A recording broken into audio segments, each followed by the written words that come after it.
Hey, did you know that one innocent comment, like, "Wow, you're having so much fun," can completely shatter your toddler's ability to play alone? I've seen it happen right in front of me. My little one was lost in her doll's world, utterly captivated by its tiny tricks, and with one thoughtless remark, poof, that magical, independent moment was gone. My hot coffee didn't stand a chance. If you've ever wondered why your toddler can't play by themselves for more than 5 minutes, stick with me. I'm gonna spill the beans on this sneaky mistake and 3 game-changing fixes to get your kid playing solo for way longer than you thought possible.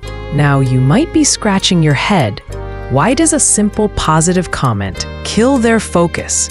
Isn't praise supposed to encourage good behavior? Here's the kicker. It's all about timing.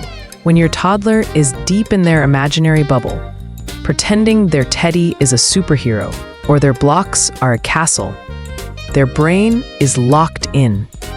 Any sound from you, even a sweet "that's amazing," acts like a pin to a balloon. Pop! Their attention snaps to you because, let's face it, they adore you. They'd rather climb into your lap than keep playing alone. I've watched this play out over and over. Last week, a friend of mine couldn't resist asking her son, "What's your truck doing?" while he was zooming it across the rug. Instantly, he dropped the toy, toddled over, and begged for her to play too. That's the trap we fall into. We think we're connecting, but we're actually pulling them out of their zone. And trust me, I get how hard it is to stay quiet when they're being so darn cute. But here's the deal. If you want those precious stretches of independent play, where you can sip that coffee or fold that laundry, silence is golden. Save the cheers for when they're done. Imagine this. Your toddler's stacking cups, totally absorbed. And you're biting your tongue, just watching. 10 minutes pass, then 20. They're still at it, and you've just reclaimed a chunk of your day. That's the power of zipping it. But there's more to this puzzle, and it's not just about what we say. It's about where and how they play. Let's dig deeper into why this struggle feels so real for so many of us, and how we can flip the script. Let's break this down to the nuts and bolts of why independent play feels like a pipe dream for so many parents. First off, independent play isn't just a nice to have, it's a critical skill for your toddler's growth. It builds focus, sparks creativity, and teaches them to entertain themselves, which, let's be honest, is a lifesaver for your sanity. But here's where we trip up. Our instincts as loving parents often sabotage it. Take that comment I made to my little one while she was playing with her doll. She'd figured out it could wee, and she was mesmerized, filling and emptying its tiny bottle for days. I couldn't help myself. I blurted out how cute it was. Big mistake. Her head whipped around, her eyes lit up for me, and that was the end of her solo adventure. Why does this happen? Toddlers' brains are wired for connection. At 2 or 3 years old, their focus is fragile, and you're their favorite person. One word from you overrides everything else. Research backs this up. Studies on child development show that interruptions, even positive ones, disrupt a toddler's flow state, that deep concentration where learning and imagination explode. So rule number 1, don't speak during their play. Watch from the sidelines and save your high fives for later. But that's just the start. Another massive roadblock is the environment itself. If your home isn't set up for safe exploration, you're stuck playing referee. Picture this. Your toddler's toddling around the living room, reaching for a glass vase on the coffee table. You're forced to yell, "Don't touch that," or "Be careful," every 2 minutes.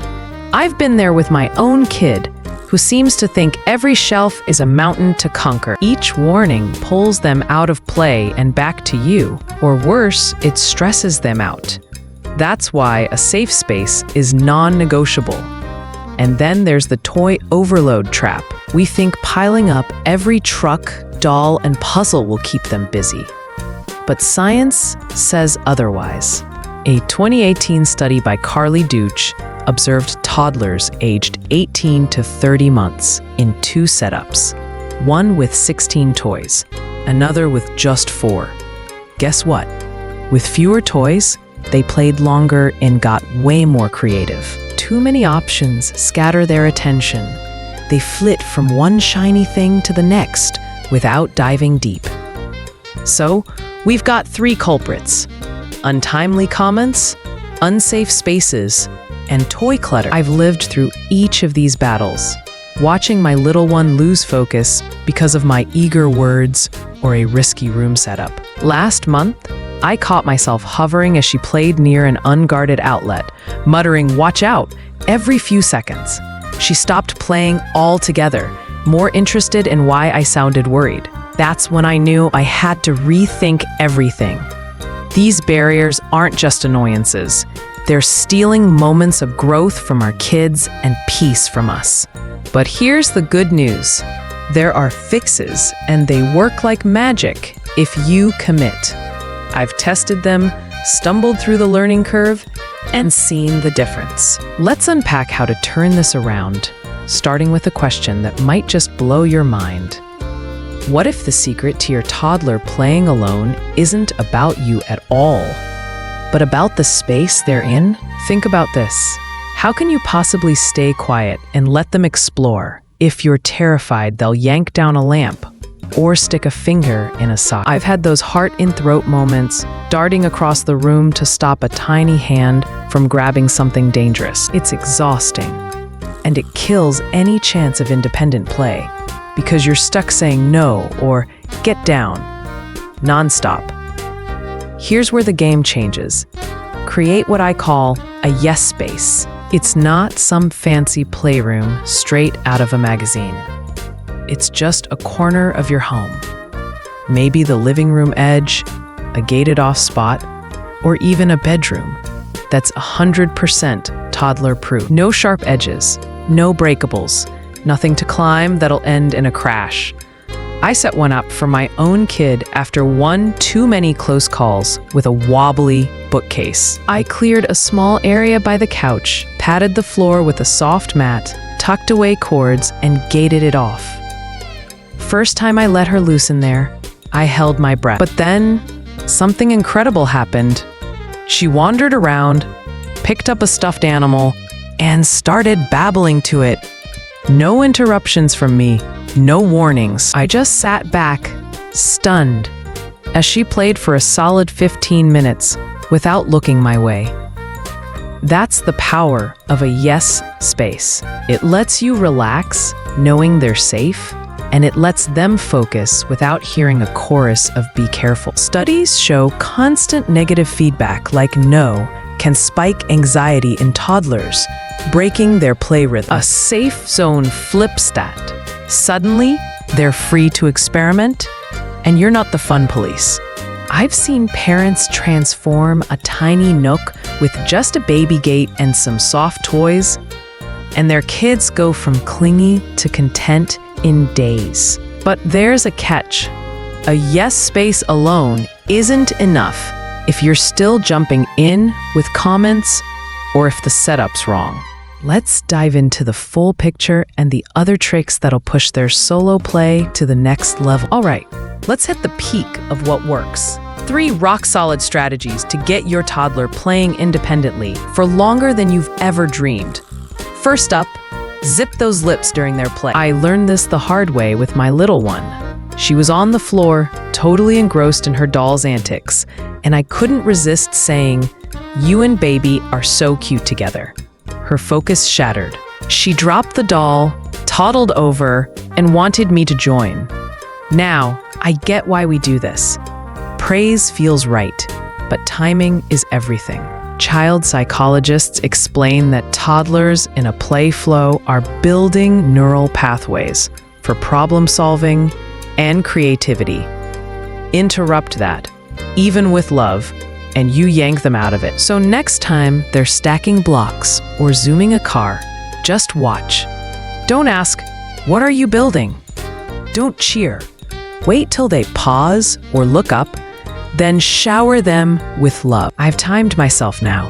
Last week, I sat silent for 25 minutes while she played with a puzzle. She didn't even notice me, and I got to scroll my phone in peace. That's win number 1. Second, build that yes space I mentioned. This isn't just about safety, it's about freedom. Without it, you're stuck hovering. I've seen the difference firsthand. After setting up that gated spot with soft mats and no hazards, my kid started exploring without a single no from me. She'd grab a toy, test it out, move to another, all on her own. Experts say a safe, contained area reduces stress for both parent and child, letting imagination take over. It doesn't have to be big or pricey. A friend of mine used a corner of her kitchen, blocked off with a cheap gate, and tossed in some safe toys. Her 2-year-old went from begging for attention to playing solo for half an hour. Half an hour. Think about what you could do with that time. But here's the third fix, and it's a shocker. Less is more with toys. We assume a mountain of stuff keeps them busy, but that 2018 study I mentioned earlier, led by Carly Douch, proves otherwise. Toddlers aged 18 to 30 months played with 16 toys in one test, then just 4 in another. With fewer toys, they didn't just play longer. They got inventive, turning a single block into a phone, or a spoon into a magic wand. Too many toys overwhelmed their developing brains, pulling focus every which way. I tested this myself. I cleared out the clutter and left just 4 types of playthings: a set of pretend food, a few blocks, a stuffed bear, and a ball. First day, she stuck with the pretend food for 20 minutes, cooking for her bear. Next day, I swapped in a different set. It keeps things fresh without chaos. Rotate every few days when they seem bored. I've watched other parents try this too. A mom at our playgroup cut her toy pile down, and her son, who used to bounce between toys every minute, now dives deep into 1 or 2 for ages. These 3 fixes, silence, safe space, fewer toys, aren't just tips. They're a lifeline. I've stumbled through the chaos of toddler clinginess, thinking I had to entertain her 24/7. But applying these, I've seen her grow more curious, more confident, and I've gotten pieces of my day back. If your kid doesn't play alone yet, don't sweat it.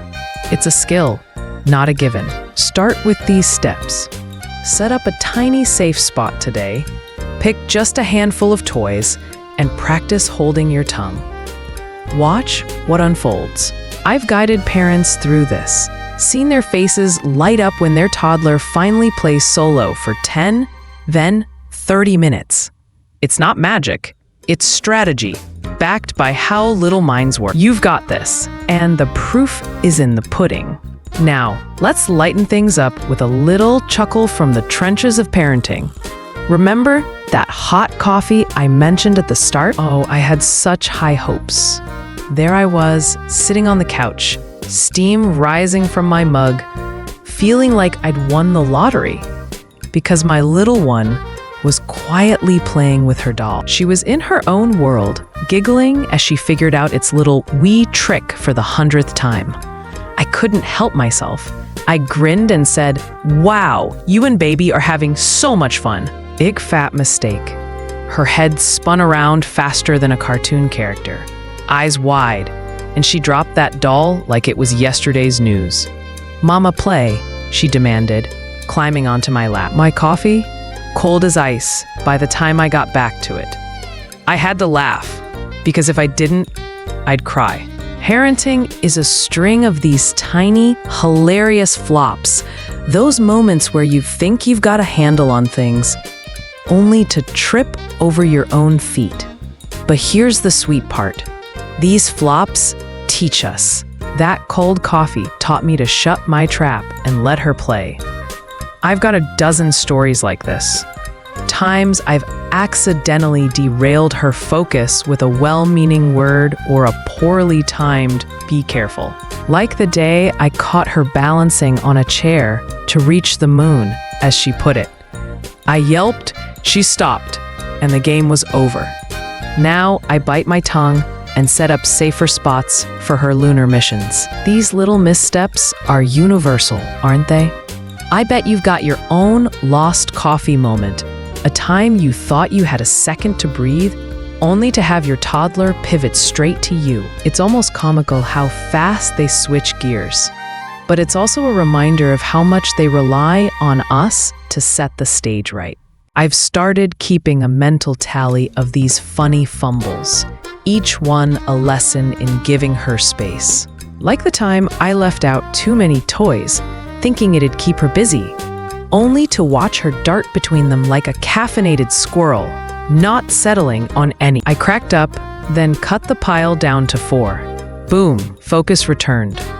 These laughs keep me going because behind every giggle is a step closer to understanding what she needs to thrive on her own. So I'm curious, what's your funniest parenting oops when you accidentally broke their play vibe? I'd love to hear it and swap some smiles over the chaos we all navigate. Let's wrap this up with the heart of what I've shared today. If you want your toddler to play independently, and trust me, it's a game changer for both of you, remember these 3 fixes. First, hold off on comments or questions while they're in their zone. Save the love for when they're done. Second, carve out a yes space, a safe spot where they can explore without a single no from you. Third, ditch the toy overload. Stick to just 4 types of playthings and rotate them to keep things fresh. I've seen these work wonders, turning clingy moments into stretches of solo creativity. If your little one isn't there yet, don't worry. It's a skill they can learn, and starting with these steps will get you there. I've watched it unfold, felt the relief of a quiet half hour, and I know you can too. If you found this helpful and want to hear more stories and tips for navigating toddler life, please like, subscribe, and hit that notification bell. Your support keeps me chatting and sharing. And hey, videos like this can sometimes disappear, so don't miss out. Join the crew now. One last thing. What's one small change you're going to try today to boost your toddler's independent play? Drop it in the comments. I'm all ears and can't wait to cheer you on.